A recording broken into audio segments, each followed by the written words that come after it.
I've just got a new guitar and I'm very excited. So let's check it out.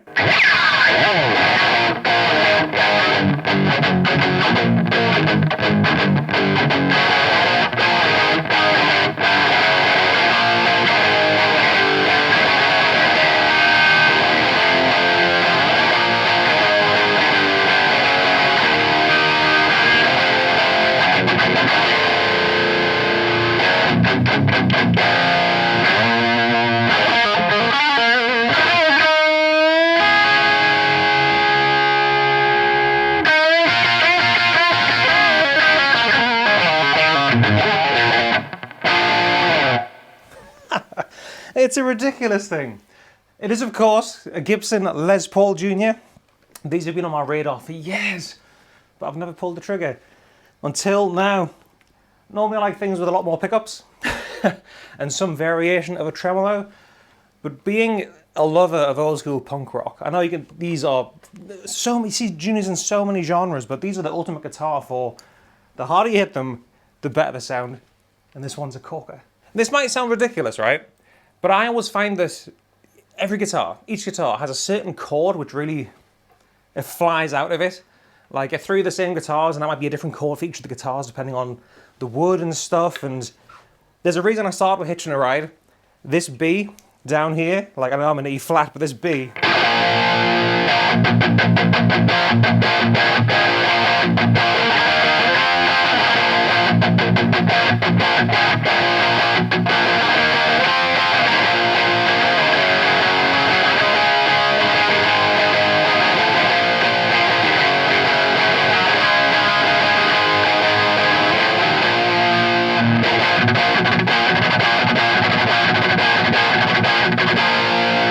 I could just sit on that B all day into a cranked EL34 amp and be so happy.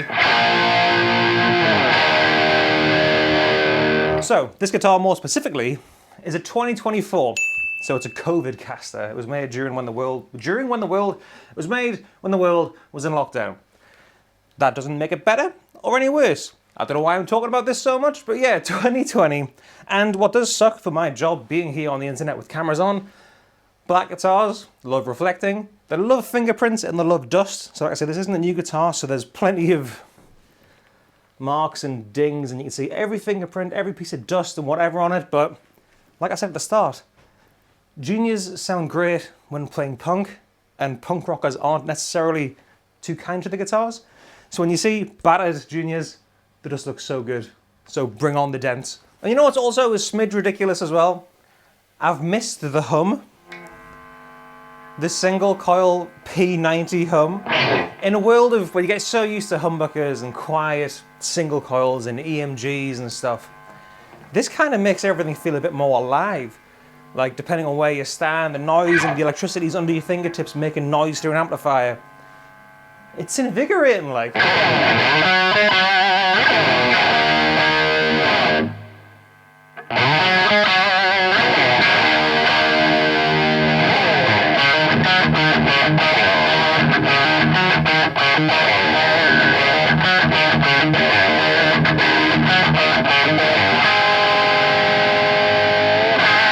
So light as well.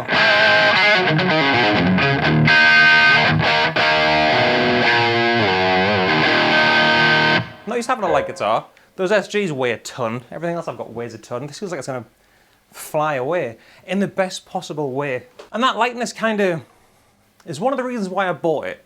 Not because of the weight, like literal lightness. The resonance of these bad lads are just...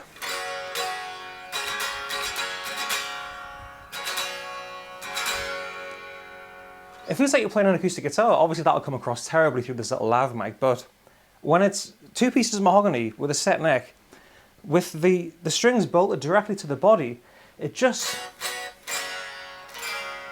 feels like an instrument. Like, it's a weird thing to describe. Like, obviously all these are instruments and they sound great acoustically, but when it's just so stripped back and so simple, it's inspiring. Also in the sense that there's only one pickup, and you kind of got to get all your tones you want from one volume in one tone, which I live in the bridge pickup anyway, so that really doesn't apply to me that much, but it's just...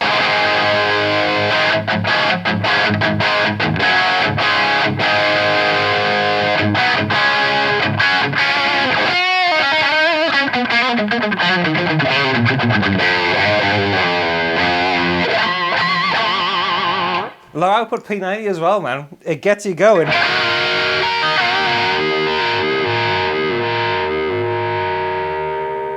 It makes you play things you wouldn't usually play and think of things you wouldn't usually think of, even though at the start, like I said, I like punk rock, so all I'm going to do on it is like...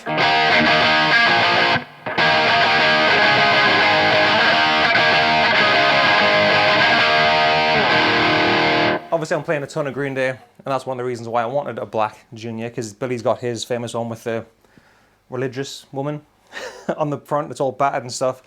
But for me as well, Charlie bloody Starr from Blackberry Smoke, and I'm not a Blackberry Smoke kind of player at all. I wish I was, but a huge fan of the band, and I interviewed Charlie a few years ago, and he was new at the time, his signature Charlie Starr Junior, and I had a little fiddle with that, and it was just so cool. And the tones he got out of it live were just so good, and you look so cool with the Junior on stage. I was like, one day, I'm gonna get one. Now I've got one. And if you want to get one, I know this is second hand and that, but linked in the description box down below, there's a lovely little link which will take you to this channel's partner, which is of course the fine folk at Anderton's, where there's new ones. I'll put the pre-owned Anderton's link down there as well, because they might have some kicking about down there in Guildford. Who knows, but whether it's new or old, the recipe on these hasn't changed since 1954. It's when the Junior first ever came out, and it was, as the name suggests, a Junior version of the Les Paul. So it was the more affordable, more stripped back version with that P90 in, because P90s were all the rage in 54 because the humbucker wasn't invented yet. And they stayed as a single cut until 58. Then they brought in the double cuts, which I personally love as well, but I've got my heart set on one day hopefully being able to afford an original 58 or 59 in a million years' time. But they've actually reissued them as well. So if they tickle your pickle, you can rock a TV Yellow Junior double cut, which is one of the coolest looking guitars on the entire planet.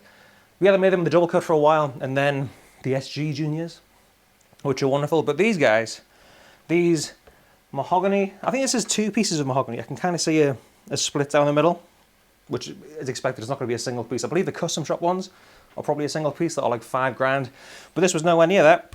Come in TV yellow, sunburst, but again for the Billie Joe thing and the Charlie Starr thing, I wanted the black one. Big old chunk of mahogany, covered in my fingerprints, as you can see.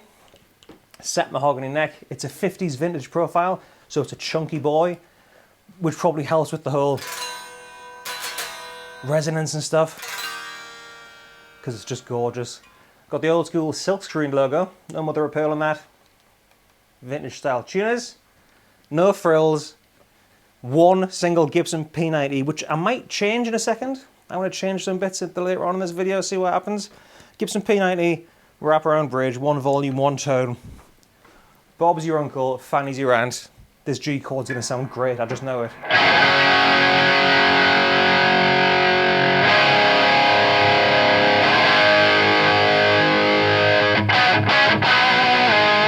I've got a lot of gain running right now through the Victory Super Sheriff, mic'd up with a Shure SN57 down there. But that's how I like to run my P90s, with a bit more gain. It's not like metal gain or anything, but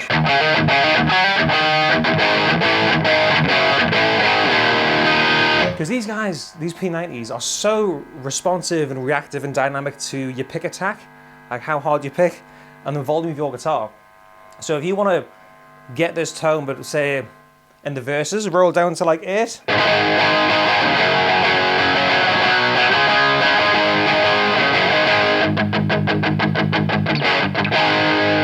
And for choruses or solos or whatever, bring it in.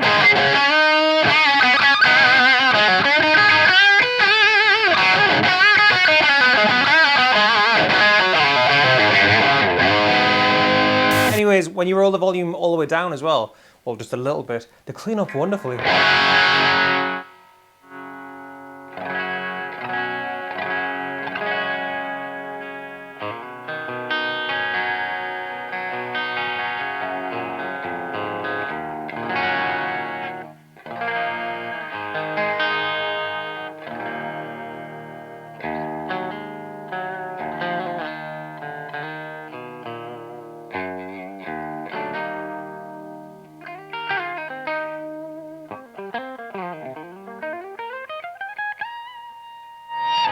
obviously when you crank it, it really opens up and it gets so clanky and percussive.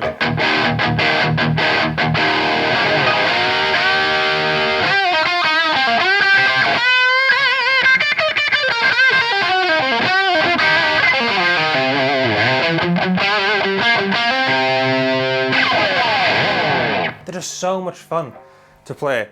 If you haven't strapped on a low slung Les Paul Junior, it makes you play a certain way and feel a certain way, and like I said, the harder you are with them, the better they sound. But as wonderful as this new guitar is, to me, there are a couple of things I want to change, the strings included, because they are quite old. Let's get it on a little workbench and have a little fiddle, shall we? So out the box, these guys are obviously fantastic. They've been making them the same way for, like I say, since 1954. But personally, I like tinkering with things, for one.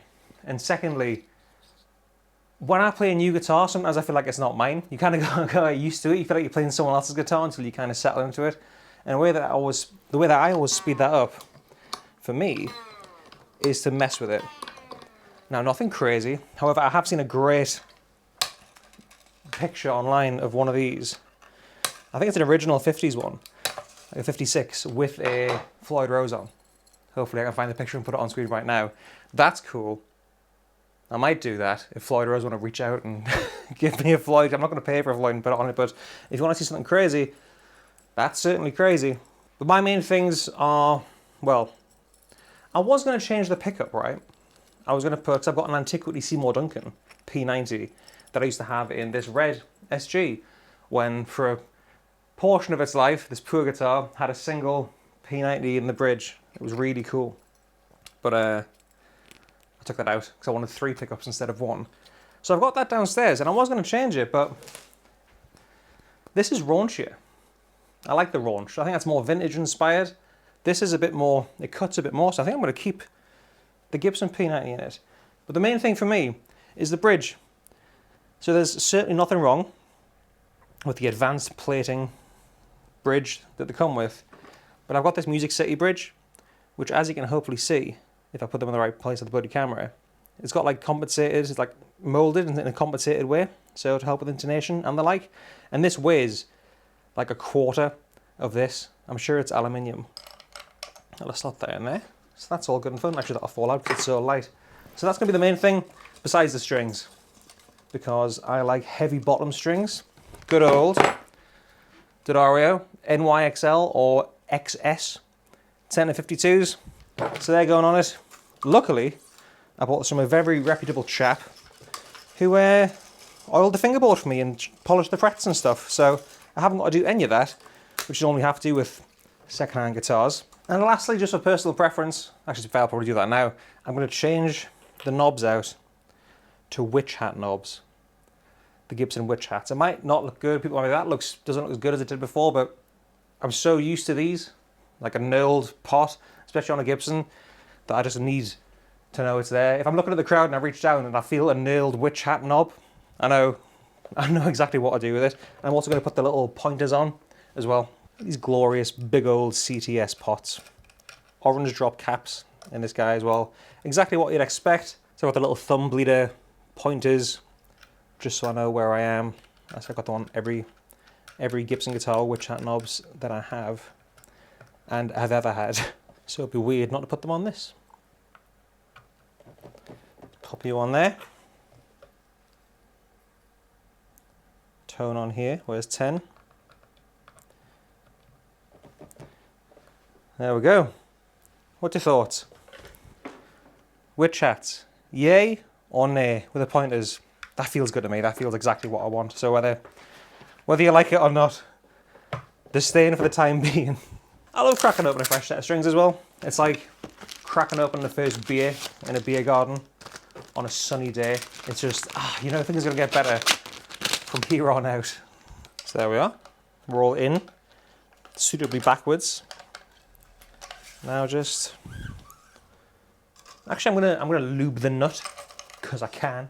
If you're ever worried when you go on tour or do some gigs and you're not sure what to bring to keep your guitar in tip-top condition, D'Addario make these little maintenance kits.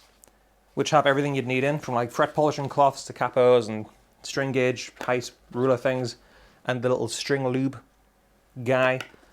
So it just helps everything. Everything where the string is gonna move, it can snag, whether it be like a tune-o-matic bridge or with the nut and stuff, and that obviously changes the tuning. So you want it to be as smooth as possible.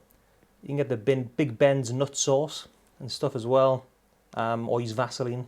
I like the Daria stuff because it comes in the kit that I bought. So there we go. That's all lubed up. Let's get these strings on. And we're back. I thought it'd be boring for you guys to watch a full restring and stretch and stuff, so everything's sitting lovely. The Music City Bridge is doing its job. My little witch hat knobs are doing their job as well. And that B chord I was on about earlier still sounds great.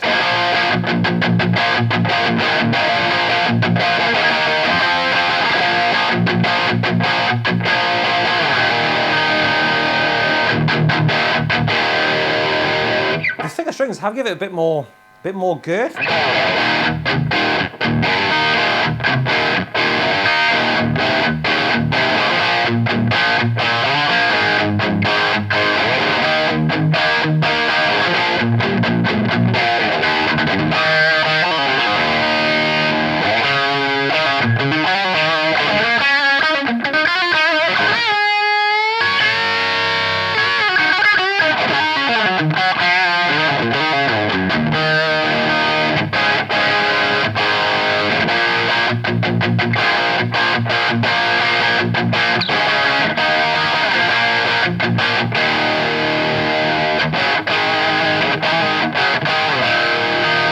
Whereas I haven't shown you any clean sounds yet.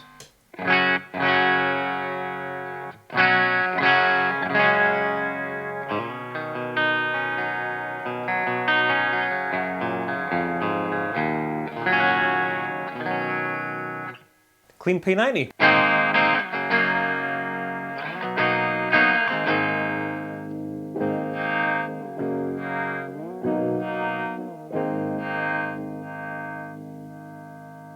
Witch hat knobs are just the best.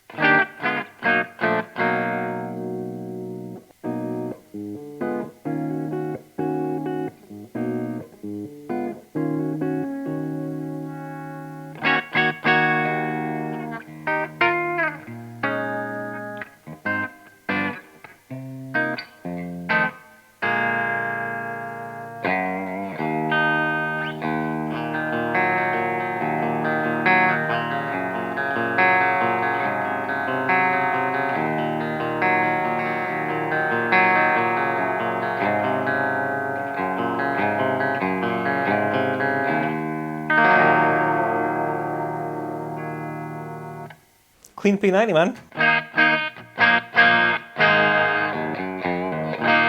But what I'm really here for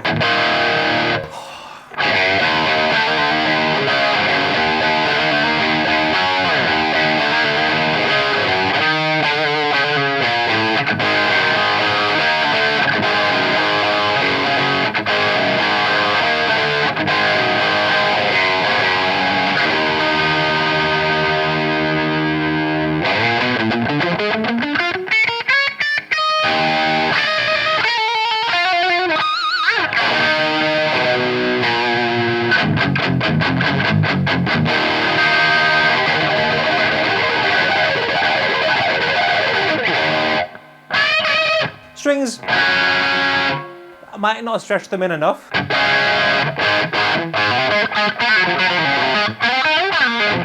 We got something to hang on to, I have to grip onto, like the thick strings with a single P90.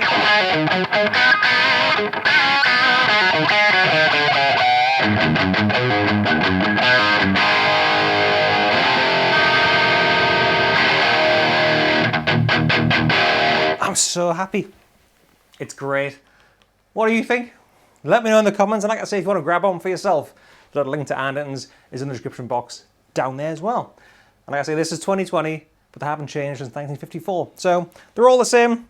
My little mods are interesting. I might change these for silver, like Fender amp style controls. But I love it. It's different. It's something not really that I'm super familiar with. But because of that, it's making me play the hell out of it. That's what new guitars are all about, so I thought I'd share it with you. If you like this video, be sure to give it a like and hit subscribe. And if you want as well, check out my Patreon, which is linked down there as well, when I was going through the different guitars that I was going to buy, this or some other ones, and they helped me pick this guy. So thanks for watching. I'll see you next time. Cheers.